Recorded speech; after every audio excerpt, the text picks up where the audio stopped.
Di tengah pembatalan penerapan PPKM level 3, pemerintah kembali mengumumkan tambahan temuan varian Omikron di Indonesia, sehingga totalnya saat ini mencapai 3 kasus. Dengan adanya potensi peningkatan kasus COVID-19 varian Omikron, apa saja strategi pemerintah untuk mencegah penularan kasus meluas? Akankah penerapan PPKM level 3 akan kembali dipertimbangkan jelang libur Natal dan Tahun Baru? Kita akan membahasnya bersama Ketua Bidang Komunikasi Publik Satgas COVID-19 Heri Trianto dan Dewan Pakar Ikatan Ahli Kesehatan Masyarakat Indonesia atau IAKMI Hermawan Saputra. Selamat malam Bapak-Bapak. Selamat malam, Elvira. Sehat selalu. Terima kasih sebelumnya meluangkan waktu malam hari ini. Saya ke Mas Heri terlebih dahulu. Kita update betul hingga malam ini 3 pasien terkonfirmasi COVID-19 varian Omikron atau ada data lainnya per kita mulai perbincangan malam ini?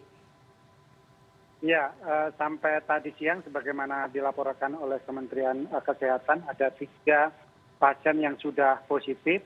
Ketiganya sekarang ada di Rumah Sakit Atlet Kemayoran. Jadi ini akan memudahkan untuk kemudian melakukan antisipasi. Kebetulan rumah sakit ini kan juga sedang diisolasi selama 7 hari sejak 2 hari yang lalu kayak gitu. Ada 3 pasien lagi yang probable yang hasil genome sequencingnya sedang ditelusuri. Mudah-mudahan 1 atau 2 hari ini sudah ada hasilnya. Mereka ada di Manado, warga negara Tiongkok, dan 123 orang lainnya itu juga sedang diisolasi untuk penelusuran kontak erat lanjutan. Oke, lebih dari 100 orang tersebut adalah warga negara Tiongkok juga atau? Ya, kebanyakan adalah warga negara Tiongkok yang satu pesawat dengan 3 orang pasien probable tadi. Oke, baik. Kemudian yang di Wisma Atlet ada 2, yang satu dari pelaku perjalanan dari Inggris, yang satu dari Amerika Selatan. Jadi mereka menumpang 2 pesawat yang berbeda, tetapi dua-duanya sekarang sedang dirawat secara intensif dan untuk diisolasi juga ya, agar tidak terjadi penularan. Dilakukan penelusuran kontak erat, tadi juga disampaikan ada beberapa orang juga yang probable-nya juga otomatis bertambah, untuk adalah orang-orang yang di sekitar pasien nomor 2 dan nomor 3 tadi. Oke, kondisinya bagaimana di tempat karantina ataupun di tempat perawatan? Ya, sejauh yang dilaporkan kondisinya sih sebenarnya tanpa gejala sih. Masih kondisinya gejalanya juga ringan. Dan kita lihat dalam 1 atau 2 hari ini akan dilakukan tes ulang lagi untuk memastikan apakah dia sudah pulih atau seperti apa. Oke, saya ingin konfirmasi berarti mereka adalah pelaku perjalanan internasional ketika PCR awal hasilnya negatif, kemudian dilakukan karantina rentang waktu 10-14 hari dilakukan tes PCR, baru hasilnya positif atau seperti apa, Mas Heri? Iya, kira-kira seperti itu. Oke, Mas Hermawan membaca penambahan kasus hari ini angkanya jika beberapa ada yang mengatakan cukup relatif kecil, hanya 2 kasus, artinya kita sudah total 3 kasus. Tapi apakah ini sudah merupakan warning awal bagi kita? Saya teringat kejadian ketika kita di bulan Maret 2020 ketika 1 dan 2 kita pertama kali temukan kasus COVID tanggal 2 Maret 2020 itu juga sama 1 dan 2 selang beberapa hari 3 hari berikutnya tambah ada jadi sekitar 5 dan 6 kemudian tereksponensial perlahan tapi pasti itu menyebar dengan cepat. Justru saya tertarik membahas kasus pertama yang terkonfirmasi atas seorang tenaga kebersihan ya atau petugas kebersihan yang diumumkan pada beberapa waktu kemarin dengan hasil yang keluar tanggal 15 Desember padahal diambil sampelnya tanggal 8 Desember. Ketika diambil sampel 8 Desember dan dikatakan positif berarti proses transmisi itu berkisar antara 10 sampai 14 hari sebelumnya. Dan tentu saja seorang tenaga petugas kebersihan kita ini bukanlah orang yang langsung berpergian ke luar negeri, melainkan dia mendapatkan dari orang lain. Jadi sehingga dikatakan terjadi local transmission. Nah itu sebab perkiraan kita, ini dugaan ya, tetapi sifatnya dugaan ilmiah, COVID yang berkaitan dengan varian of concern Omicron ini boleh jadi sudah ada sebelum WHO mengumumkan variant of concern tanggal 26 November untuk Omicron ini di dunia dengan kasus yang berlatar pada Afrika bagian selatan. Nah, itu sebab dikonfirmasi juga di Malaysia oleh Ministry of Health dari Malaysia bahwa kasus pertama dari Malaysia itu orang yang datang dari seorang pelajar yang terdeteksi tanggal 11 November. Jadi untuk wilayah Asia Tenggara saja, kita yang termasuk terlambat menemukan, dan memang ini juga mengulang sejarah saja, Delta itu disinyalir bahkan sejak awal Januari sudah masuk di Indonesia, tetapi kita baru populer dan menangkapnya itu di akhir dan awal Mei, akhir April dan awal Mei. Kita memang terlambat untuk mendeteksi varian baru ini, sehingga kita harus memiliki hipotesis yang mengatakan boleh jadi kemungkinan Omikron ini sudah mulai bercabang ya untuk tracing dan trackingnya, maka itu upaya kita itu tidak hanya prospektif tapi retrospektif. Jadi bahkan kejadian yang memang sejak awal November yang ditelusur dari orang yang terkonfirmasi ini betul-betul harus dilakukan secara sistematis, perlahan, sehingga kita melakukan case containment. Dengan bisa mengisolasi cepat, itu kita akan memperlambat paling tidak untuk penyebaran dari Omikron ini. Dengan demikian mitigasi resiko yang lebih besar bisa kita siapkan lebih optimal. Dan kalau kita ingat Mbak Elvira, di forum CNN juga, kami di awal sudah menyampaikan ketika kasus sudah ditemukan di Jepang, Korea Selatan, Hong Kong, bahkan Saudi Arabia, di mana negara-negara ini adalah negara-negara populer yang menjadi tujuan warga negara kita. Kita pergi dan balik biasanya dari sana, sehingga screening di pintu-pintu gerbang internasional itu memang nggak bisa ditawar dan nggak bisa dianggap remeh. Dikala kita pun sebenarnya masih cukup longgar ya dari pintu-pintu internasional. Oleh karena itulah ke depan ini dua sisi yang harus kita kuatkan. Pertama, sisi untuk melakukan filtering di pintu gerbang internasional. Bahkan rasanya memang betul kebijakan harus di stop untuk keluar negeri sementara, sekaligus harusnya negara-negara juga dari luar masuk kita harus di stop sementara supaya ada pembenahan metode termasuk menyiapkan whole genome sequencing untuk kasus-kasus penelusuran yang sifatnya retrospektif dari tracking dan tracing ke belakang. Nah, ini yang harus dioptimalkan dari segi provider ya atau pendekatan pemerintah. Nah, tentu kaitan dengan aktivitas sosial kemasyarakatan kita, disitulah kita harus bijak kembali kepada himbauan perilaku dan kampanye kita jangan lagi dua sejoli lah. Saya cukup merasa melihat ada semacam penggerusan kampanye kita terkait dengan perilaku ini ketika kita hanya mengkampanyekan dua sejoli, yaitu menggunakan masker dan vaksinasi. Kita seolah melupakan ada physical distancing, ada terbiasa untuk mencuci tangan di situ. Dan memang kebijakan kita memang longgar sekali, moda transportasi kita semuanya, darat, laut, udara juga tidak lagi memperhatikan physical distancing, tetapi lebih ke mengandalkan screening untuk penggunaan masker dan vaksinasi. Dan kita berharap agar kampanye ini dikembalikan kepada fundamentalnya, yaitu yang 3M. Dan bahkan kita sudah populerkan yang 5M, membatasi mobilitas dan menjauhi kerumunan. Itu juga yang harus kita lakukan, di samping sejarah Nataru yang menimbulkan kenaikan kasus setelahnya, tetapi dengan adanya Omikron ini kewaspadaan kita harus lebih, sehingga kita lebih bijaksana. Dan jangan salah diterjemahkan, bukan berarti kita melarang orang kemana-mana beraktivitas, tetapi volume dan kedisiplinan, himbauan ini harus kita bangkitkan kembali, bagian dari community awareness. Mbak Elvira. Oke, berbicara mengenai pelonggaran kebijakan, adanya temuan Omikron kemudian menimbulkan pertanyaan Mas Heri, apakah kemudian pertimbangan penerapan PPKM level 3 akan kembali dibicarakan di level pemerintah, apakah di Satgas juga menghitung kalkulasi ini? Ya, tentu saja kewaspadaan harus kita tingkatkan, itu yang pertama ya, di mana ketika Omikron pertama kita temukan, kemudian pintu-pintu kedatangan internasional juga dijaga secara lebih ketat.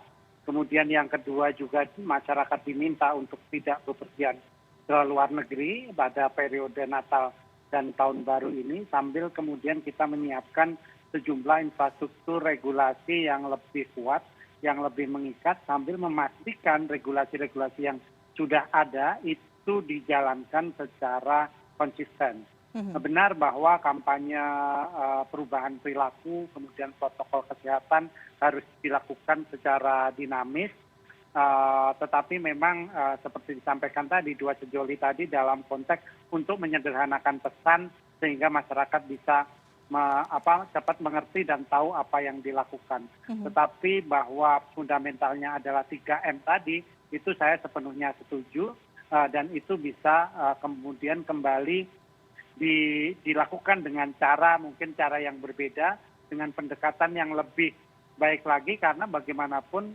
Mas Hendrawan, kita ini, Pak Mas Hermawan, kita ini dalam 21 bulan itu sudah belajar banyak ya tentang COVID-19 termasuk masyarakat. Tidak cuma epidemiolog, tidak cuma Satgas, masyarakat sudah belajar banyak, sehingga kita juga bersyukur dalam periode ini bisa menahan tingkat penularan di level yang cukup rendah lebih dari 150 hari. Tapi tentu saja ini bukan waktunya juga untuk jumawa, karena segalanya masih bisa terjadi karena memang terlalu banyak hal yang belum kita ketahui tentang COVID-19 ini. Jadi cara yang paling konservatif sekarang melokalisir terjadinya penularan. Jadi orang yang positif sekarang diisolasi, bahkan sebagian pelaku perjalanan yang dikarantina 3.800 di tower 4 dan 7 sekarang harus diikutkan juga untuk menjalani isolasi 7 hari ke depan dari dua hari yang lalu. Ini mudah-mudahan bisa menjadi cara yang efektif juga untuk mencegah meluasnya penularan. Di samping tentu saja kewaspadaan di pintu kedatangan luar negeri harus ditingkatkan. Protokol kesehatan di lapangan ini karena ada indikasi juga seperti disampaikan tadi, virus ini sebenarnya sudah beredar di kalangan masyarakat, menyerang orang-orang yang tidak punya imun yang cukup kuat sehingga tanpa gejala, tidak ter-screening dengan cukup memadai, sehingga kemungkinan juga ada karier virus ya, pembawa virus yang kemudian beredar di masyarakat. Makanya ya jalan paling murah saat ini adalah menjaga protokol kesehatan dengan sebaik-baiknya. Baik, Mas Heri, saya ingin konfirmasi, betulkah pemerintah cukup yakin melonggarkan kebijakan jelang Natal dan Tahun Baru? Kita tahu sebelumnya ada PPKM level 3, kemudian diubah saat ini sesuai instruksi Menteri Dalam Negeri nomor 66 tahun 2021. Ini terkait mengenai hasil riset serologi yang kemudian menjadi acuan pelonggaran aturan jelang Natal dan Tahun Baru. Disebutkan juga tingkat kekebalan komunitas di 9 wilayah aglomerasi mencapai 88 sampai 95% dan tingkat herd immunity tertinggi di Jakarta mencapai 95,3%. Apakah ini valid? Kita nanti akan bahas usai jeda, tetap bersama kami di CNN Indonesia Newscast.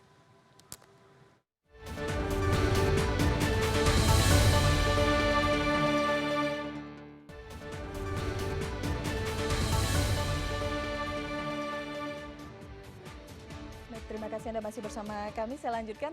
Mas Heri, betulkah demikian ada temuan hasil riset serologi yang kemudian menjadi acuan pelonggaran aturan jelang Natal dan Tahun Baru? Kita ingin konfirmasi. Iya, riset itu pasti sifatnya temporer. Nanti Mas Herman bisa menjelaskan secara lebih detail ya dari sisi ilmu pengetahuannya. Tetapi ini dalam konteks bahwa imunitas yang terjadi dari berdasarkan survei yang telah dilakukan. Tetapi kita juga harus berhitung bagaimana kemudian varian baru ini bekerja. Omikron ini masih banyak pertanyaan-pertanyaannya. Ada yang mengatakan bahwa dia bisa menghindari imunitas kita, kayak gitu. Nah ini yang kemudian harus benar-benar dijaga. Memang Omikron tidak memberikan keparahan yang cukup tinggi ya sejauh ini. Baru ada 1 kematian yang dilaporkan di Inggris gitu. Tetapi apakah kemudian ini berlaku untuk semua usia, semua kelompok masyarakat, tentu kita menunggu penelitian lebih lanjut. Nah, apakah pemerintah sudah cukup percaya diri dengan situasi ini? Tentu saja tidak ada yang bisa sepenuhnya percaya diri dengan situasi. Karena memang di luar sana tingkat penularan masih tinggi. Presiden juga berkali-kali mengingatkan kita untuk tidak euforia, tidak jumawa, sehingga apapun masih bisa dilakukan. Dan kemudian di Satgas juga terus berhitung kira-kira apa sih hal-hal yang prioritas dilakukan setelah virus Omikron ini ditemukan dari 1 menjadi 2 dan masih ada 3 probable yang kita tunggu hasilnya. Mas Hermawan bisa membantu memberikan pencerahan kepada kami mengenai hasil riset serologi ini, mungkin mendapatkan informasi juga sehingga ini memberikan gambaran bahwa di beberapa wilayah memang sudah terbentuk herd immunity. dalam analisis di bidang kesehatan masyarakat, kita mengenal istilah evidence-based public health. Hasil-hasil penelitian, hasil-hasil kajian itu menjadi sangat penting. Tetapi satu penelitian dengan satu hasil kajian lain, satu bahan kajian ilmiah dengan hasil kajian ilmiah yang lain, juga bisa saling menganalisis satu sama lain. Contoh, bila memang hasil penelitian tadi disimpulkan sebagai sebuah hasil penelitian yang melewati proses ilmiah, secara etikal diterima dan juga pada akhirnya dianggap valid sebagai sebuah hasil penelitian yang baik, maka juga kita harus mengkaji dari segi analisis yang lain. Contoh, di Indonesia kita secara kumulatif memiliki kasus yang sudah terdata resmi sekitar 4,25 juta kasus positif yang sudah kumulatif. Kalau angka ini kita yakini sebagai kebenaran data yang kita ada di Indonesia, maka ditambah dengan orang yang sudah tervaksinasi dosis kedua, sekitar 51% atau lebih antara itu, maka sesungguhnya kita itu paling ada sekitar 100 juta orang yang dalam keadaan memiliki kadar proteksi untuk sisi paparan varian baru yang mungkin muncul dari COVID-19 ini. Tetapi yang menarik, Mbak Elvira, kalau kita simak kasus pertama yang terjadi pada Wisma Atlet untuk kasus Omikron ini, seorang tenaga kebersihan kita itu yang bekerja di sana sebagai sukarelawan itu, dia juga sudah penyintas COVID sebelumnya. Jadi dia sudah bahkan 2 kali dan terpapar dengan atau terkonfirmasi positif Omikron. Jadi kalau kita anggap natural proteksi, dia sudah dapat. Dan dia boleh jadi sudah divaksin dengan kedisiplinan protokol kesehatan yang baik karena juga di Wisma Atlet. Tetapi terpapar juga oleh Omikron. Dan situasinya pada usia muda. Memang gejalanya ringan atau bahkan tanpa gejala. Tetapi tidak menutup kemungkinan karena WHO sendiri baru akan mengeluarkan secara resmi tingkat keparahan atau severity impact dari kasus Omikron ini 2 minggu ke depan. Sehingga dalam kategori pantauan sementara ini masih dini kalau kita katakan bahwa Omikron ini terlalu ringan atau bergejala tidak separah varian lain sebelumnya.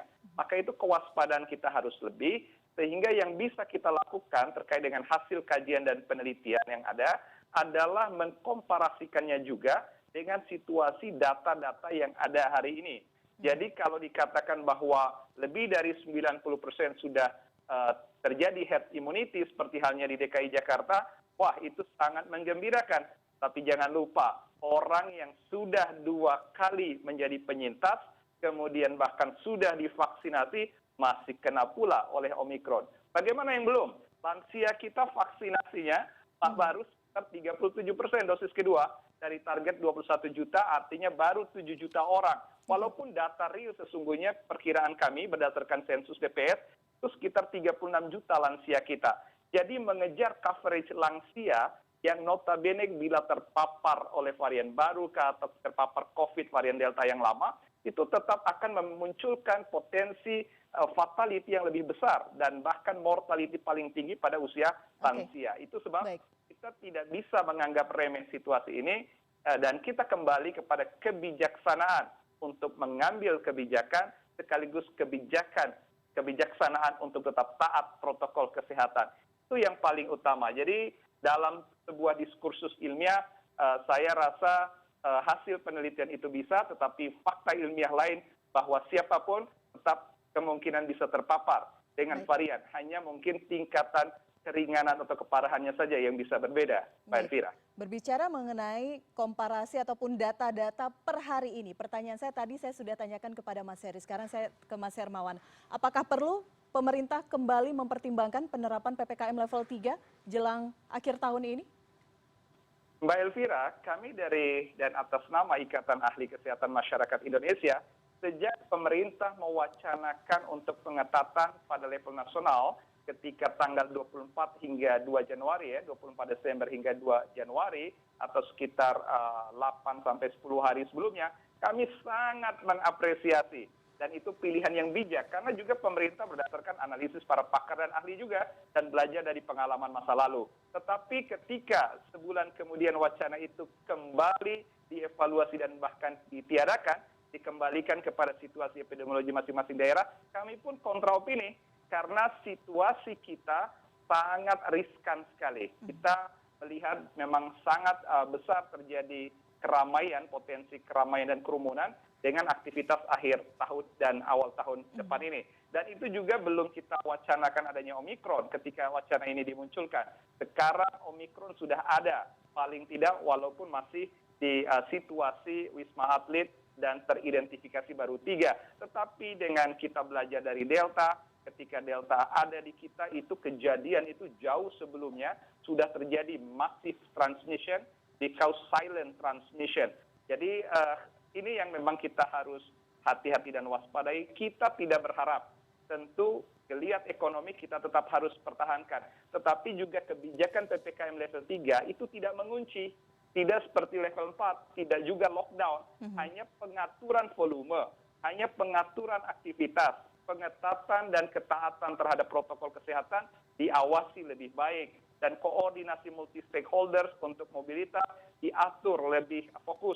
Itu sebenarnya esensi dari PPKM level 3. Jadi tidak perlu ada momok juga kalau tidak perlu juga ada kebimbangan yang besar juga atau panik kalaupun pemerintah kembali menerapkan itu secara nasional standar. Kami sejujurnya mengapresiasi kebijakan itu di awal, sekaligus menyayangkan ketika kebijakan itu ditiadakan, Mbak Elvira. Oke. Mas Heri, mungkinkah ada keputusan yang berbeda mengenai kebijakan jelang Natal dan Tahun Baru dalam pekan ini? Ya, saya rasa dengan perkembangan yang begitu dinamis saat ini apapun bisa terjadi. Dan 1-2 hari ini tentu pemerintah melakukan evaluasi termasuk memperhitungkan atau mempertimbangkan masukan-masukan dari Mas Hermawan tadi gitu, yang rasanya memang cukup masuk akal dan bisa diterima sebagai sebuah kajian yang patut dipertimbangkan dengan kebijakan-kebijakan baru yang lebih mengikat misalnya. Tetapi perlu diingat juga sekarang pengetatan kegiatan masyarakat itu sebenarnya juga sudah dilakukan gitu kan. Tinggal kemudian levelnya aja atau tingkatannya aja yang ditambah seperti apa. Dan itu saya rasanya akan sangat mudah karena sebenarnya daerah-daerah itu juga siap gitu untuk mengantisipasi Nataru ini dengan lebih baik dibandingkan tahun lalu. Oke. Terakhir saya ingin bertanya mengenai vaksinasi karena kita tahu bagaimana target Presiden di akhir tahun 2021. Presiden secara gamblang sudah menegur capaiannya cukup rendah begitu bisa dikatakan. Di beberapa wilayah juga kita lihat di kabupaten kota bagaimana mendorong ini hingga akhir tahun sehingga target 70% bisa tercapai, Mas Heri. Iya, jadi kalau sampai hari ini sudah 51% populasi yang sudah divaksin ya secara keseluruhan. Kemudian yang divaksin 1 kali itu di 73%. Jadi masih banyak yang gapnya yang harus kita tambal sehingga akhir tahun ini. Kita bersyukur bahwa vaksinasi untuk anak-anak juga sudah dilakukan dalam pekan ini dan kemudian tentu saja tadi sebagai disampaikan Mas Hermawan harus diperhatikan kelompok rentan ini, kelompok lansia yang memang harus dipercepat dan memang di lapangan tidak mudah. Persebaran vaksinasi ini juga berbeda-beda antar daerah, ini juga harus diperhatikan sebagai sebuah kelemahan atau celah terhadap masuknya virus pada nantinya karena semakin banyak dari populasi di satu daerah yang belum divaksin. Tetapi secara keseluruhan di populasi besar, wilayah-wilayah aglomerasi dengan tingkat mobilitas yang sangat tinggi, hal itu sudah cukup memadai. Bahkan diantaranya sudah di atas 70% dari populasi. Itu baru 3 provinsi, baru Kepulauan Riau, Jogja, dan Bali. Sisanya belum, Mas Heri? Di DKI rasanya sudah ya, sudah cukup tinggi ya. Di luar Tetapi DKI. kalau aglomerasi Jabodetabek memang ada kendala di Kabupaten Bogor beberapa bulan lalu. Oke, baik. Dan ini akan dikejar targetnya hingga akhir tahun? Betul. Oke, baik. Mas Hermawan menutup bagaimana mendorong agar program vaksinasi kita sesuai dengan target? Kembali kepada segmen prioritas dan kembali kepada penentuan berdasarkan daerah, mulai dari provinsi turun ke kabupaten kota. Mbak Elvira, ada model vaksinasi kita yang sudah kita langsungkan yang harus kita evaluasi dengan mengejar kuantiti itu terkesan sporadis.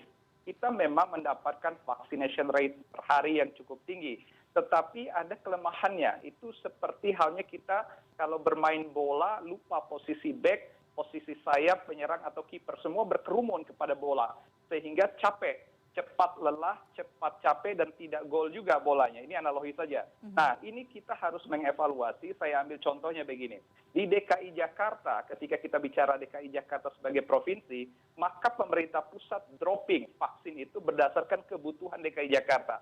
Tetapi ketika melibatkan multi stakeholders untuk proses vaksinasi, ada gempur vaksin, ada TNI, ada Polri, ada Ormas, dan lainnya yang diikut sertakan, proses pendataan dan capaian vaksinasi itu menjadi problem. Ambil contoh, Polda Metro Jaya itu wilayah kerjanya tidak hanya di DKI.